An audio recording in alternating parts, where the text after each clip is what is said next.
Mūsdienu Latvijā daudzi uz šo piever acis. Kā mēs zinām, Saeimā pastāv tāda prakse kā atturēšanās balsošanas laikā. Kas tad pēc būtības ir šī tā saucamā atturēšanās? Kāpēc cilvēki balso par tādiem, kuri slēpj savu jā vai nē balsojumu?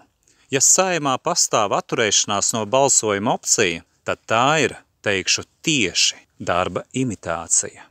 Padomājiet paši par to, kā tad tiek veikts šis te darbs iedzīvotāju un cilvēku labā Latvijā, ja pastāv šāds te balsošanas absurds, kur kādi ir tik neizlēmīgi, tik neaptēsti, tik infantīli, ka nezina, par kuru soli izšķirties, un viņi vēl šie te liekuļi tēlo, ka nesaprot, par ko ir runa. Tad ko viņi tur tie maitas dara, ja viņi pat nespēja pateikt skaidru savu jā vai nē, ja viņiem ir jāturās? Nu, kā viņi baidās? Atbilde ir īsa.